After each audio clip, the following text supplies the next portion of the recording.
In 1911, the United States government destroyed the most powerful company that had ever existed, broke it into pieces.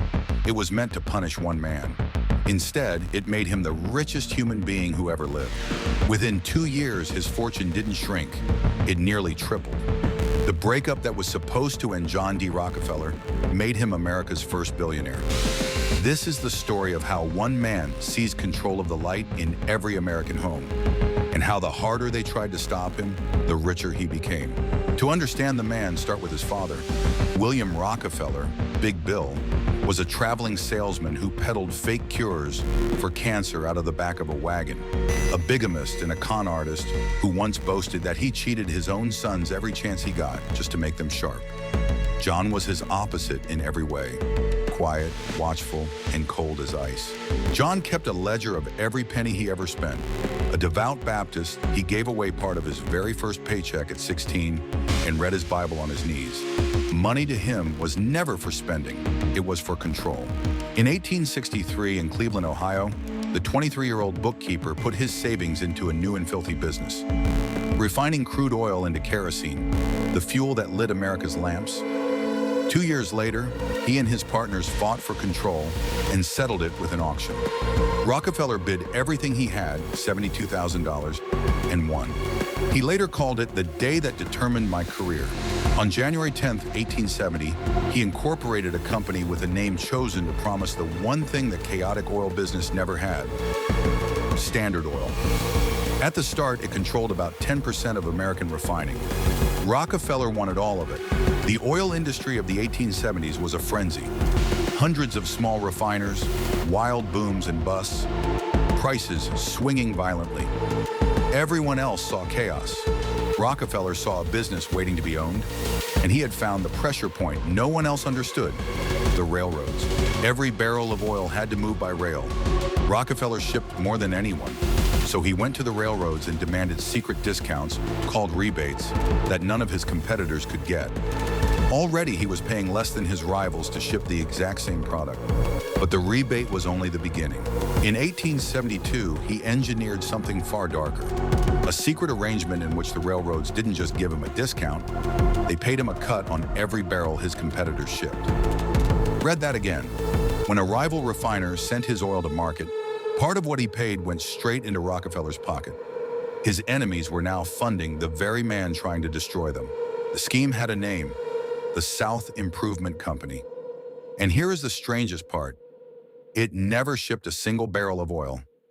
Word of the plan leaked. The oil regions rose up in fury, and within weeks it was dead on paper. But it never needed to ship anything. The threat alone was the weapon. Because in the 6 weeks that threat hung in the air, Rockefeller walked into the office of nearly every rival refiner in Cleveland and made the same quiet offer: sell to me now, while your business is still worth something, or be crushed. In about a month and a half, he swallowed the great majority of Cleveland's refiners.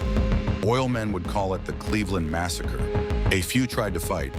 They went to the banks for a loan to survive and found that Rockefeller had quietly made the city's bankers his own shareholders. There was no money to borrow, no railroad that would carry their oil at a fair price, no escape. He was never loud about it. He would sit a rival down, calmly open Standard's books to show a scale the man could never hope to match, and offer to buy him out, in cash or in Standard Oil stock. The ones who took the stock and held it became millionaires. The ones who refused and fought watched everything they owned bleed away. By 1882, he pulled the whole empire into a single, secret structure called the Standard Oil Trust, a corporation of corporations invented by his lawyers to slip around the law. It controlled roughly 90% of all the oil refined in the United States. One man, in effect, now owned the light of a nation. Before electricity, kerosene was how America saw in the dark.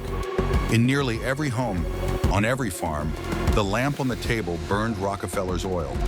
He had made himself impossible to avoid and almost impossible to see. Standard Oil published nothing, explained nothing, answered to no one. But someone had been watching him for a very long time. Back during the Cleveland Massacre in the Pennsylvania oil regions, a 14-year-old girl had watched her own father's business destroyed by Standard's tactics. Her name was Ida Tarbell, and she never forgot. 30 years later, she had become one of the finest journalists in America, and she turned all of it on Rockefeller. Not with rage, but with evidence. She spent years gathering documents, court records, and testimony, and between 1902 and 1904, she published it in 19 devastating installments, the history of the Standard Oil Company. Piece by piece, she laid it all out. The rebates, the drawbacks, the crushed rivals, in cold, unanswerable detail. The public, who had known Rockefeller only as a distant name, finally saw how the empire had truly been built.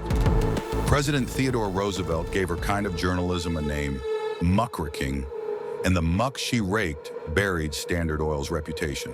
The government could no longer look away. The case climbed all the way to the Supreme Court. And on May 15, 1911, the court ruled that Standard Oil was an illegal monopoly and ordered it torn apart into more than 30 separate companies. It was, everyone agreed, the end of John D. Rockefeller. They were wrong. It was the greatest financial event of his life. Rockefeller still personally owned about a quarter of the whole empire, which meant he now owned a piece of every fragment it had been broken into. And the moment those fragments began trading on their own, investors realized how absurdly valuable they'd been all along. The shares soared. In the 2 years after the breakup, his fortune climbed from around $300 million to over $900 million. In 1916, he became the first billionaire in American history. He made more money from the destruction of Standard Oil than he ever made running it. And those broken pieces never really died. They grew into the largest companies on Earth: Exxon, Mobil, Chevron, Amoco, Conoco, Marathon, the American arm of BP. The next time you pass a gas station, look at the name. You are almost certainly looking at a fragment of John D. Rockefeller's empire, still standing more than a century later. How rich was he really? By some measures, adjusted into today's money, his fortune would be worth over $600 billion, depending on how you count. At his peak, he controlled a slice of the entire American economy that no private individual, before or since, has ever matched. He was, by most reckonings, the richest man who has ever lived.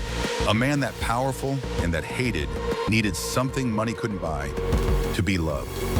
So in his old age, John D. Rockefeller began handing out dimes.